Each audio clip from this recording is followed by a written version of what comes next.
Hello guys, welcome back to my YouTube channel. आज हम बात करेंगे यूनियन पब्लिक सर्विस कमीशन यानी यूपीएससी के द्वारा लाई गई एक नई रिक्रूटमेंट के बारे में, जिसका नाम है Employ State Insurance Corporation nursing officer यानी ESIC नर्सिंग ऑफिसर। तो इसमें कुल मिलाकर 1930 वैकेंसीज ओपन हुई है। जी हाँ गाइज, 1930। तो चलिए आगे बढ़ते हैं और इसके बारे में हम और जानते हैं। तो क्या आप हमें इसके बारे में कुछ और डिटेल्स बता सकते हो?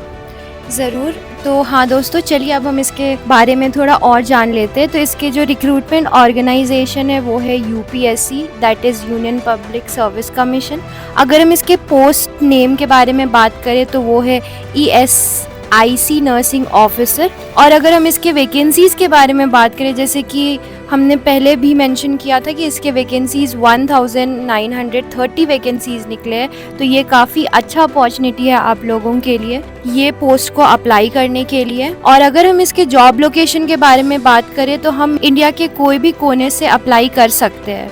तो आइए हम आगे बढ़ते हैं और इसके बारे में और थोड़ा जान लेते हैं, इसके सिलेक्शन प्रोसेस, इसके एलिजिबिलिटी क्राइटेरिया क्या होता है। तो सबसे पहले हम शुरू करेंगे इसके इम्पोर्टेंट डेट्स के बारे में। तो अगर हम इसके अप्लाई डेट के बारे में बात करें तो ये 7 मार्च 24 को निकल रहा है। तो अभी मार्च आने में कुछ ही दिन बचा है और जिन लोगों ने इस एग्ज़ाम के लिए पहले से तैयारी कर रखा है और कर रहे हैं, उनका वेट फाइनली ख़त्म होने वाला है।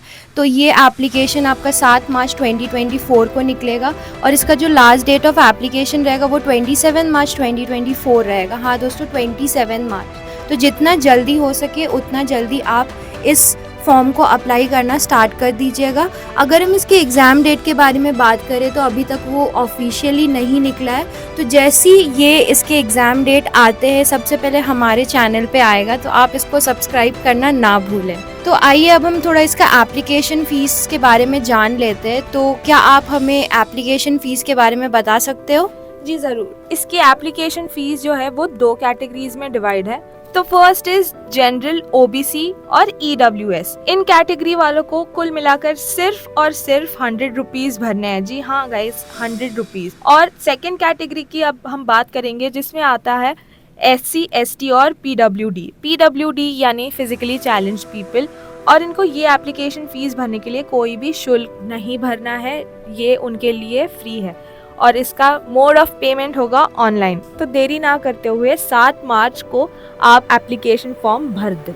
आइए हम इसके अब एज लिमिट के बारे में बात करें। तो इसका एज लिमिट है 18 से लेके 30 इयर्स तक के बीच, मतलब 18 से लेके 30 इयर्स के बीच वाले लोग ये फॉर्म भर सकते हैं।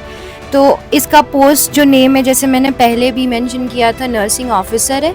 और अगर हम इसके वैकेंसीज़ के बारे में बात करें तो ये भी कैटेगरी वाइज डिवाइडेड है, जिसमें तो जो टोटल वैकेंसीज़ है वो है 1930। और अगर कैटेगरी वाइज देखा जाए तो अनरिजर्व्ड के लिए 892 है, SC के लिए 235 है, ST के लिए 164 है, OBC के लिए 446 है और EWS के लिए 193। और अगर हम इसके क्वालिफिकेशन के बारे में बात करें तो इसमें मांगता है bachelors in science in nursing और GNM plus 1 year of experience. तो जिन लोगों के पास ये क्वालिफिकेशन है वही लोग ये फॉर्म को भर सकते हैं। तो अब हम इसके अगर सिलेक्शन प्रोसेस के बारे में बात करें तो सिलेक्शन प्रोसेस 3 स्टेज में डिवाइडेड है। तो पहला स्टेज है आपका रिटन टेस्ट, दूसरा है आपका डॉक्यूमेंट वेरिफिकेशन और तीसरा है आपका मेडिकल एग्जामिनेशन। तो जब तक आप रिटन एग्जामिनेशन क्लियर नहीं करोगे तब तक आप डॉक्यूमेंट वेरिफिकेशन के लिए क्लियर नहीं हो पाओगे। रिटन एग्जामिनेशन के लिए अच्छे से प्रिपेयर करना स्टार्ट कर दीजिए, अपना टाइम मैनेजमेंट सही रखिए ताकि आप स्टेज 2 में क्वालिफाई हो सके एंड देन स्टेज 3 में, and then you will be eligible for the post. चलिए अब हम इसके पेपर पैटर्न के बारे में जान लें ताकि आपके लिए और ईजी हो जाए कि एक्चुअल में इसको तैयारी कैसे करना है। तो अगर हम इसके पेपर पैटर्न के बारे में बात करें तो इसका मोड या तो CBT होगा या तो OMR शीट होगा। तो और दूसरी बात यह है कि ये पेपर पैटर्न 2 हिस्सों में डिवाइडेड है, पार्ट A और पार्ट B। पार्ट A में आपका टेक्निकल सब्जेक्ट नर्सिंग रहेगा, जिसमें 100 क्वेश्चंस आएंगे 100 मार्क्स के, मतलब एक क्वेश्चन आपका 1 मार्क्स कैरी करेगा। और अगर पार्ट B के बारे में बात करें तो उसमें आपके जनरल एप्टीट्यूड एंड अवेयरनेस के क्वेश्चंस आएंगे, जिसमें आपको 25 मार्क्स रहेंगे और 25 क्वेश्चंस रहेंगे 1 मार्क्स के। मतलब जो टोटल क्वेश्चंस रहेंगे वो आपके 125 रहेंगे और जो टोटल मार्क्स रहेंगे वो आपके 125 मार्क्स के रहेंगे। और अगर हम इसके नेगेटिव मार्किंग के बारे में बात करें तो हर एक गलत आंसर आपका -0.25 का नेगेटिव मार्किंग कैरी करता है। तो काफ़ी ध्यान से आप क्वेश्चंस अटेम्प्ट करिएगा और उसके अकॉर्डिंगली आंसर करिएगा।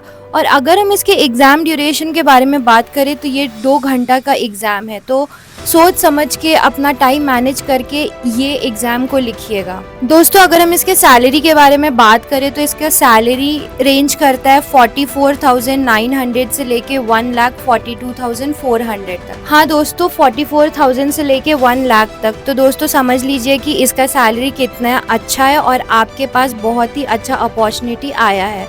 तो इसके लिए देरी ना करें, प्रिपरेशन करना स्टार्ट कर दीजिए और जैसे ही फॉर्म निकलता है भरना भी स्टार्ट कर दीजिए।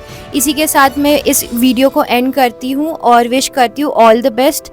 आई होप आप अच्छे से तैयारी कर रहे होंगे और अगर आपको ये वीडियो पसंद आया होगा तो आप इसको लाइक और शेयर करना ना भूलें। And also don't forget to subscribe our channel for more government update, notifications and recruitments. Until then, take care, bye bye and thank you.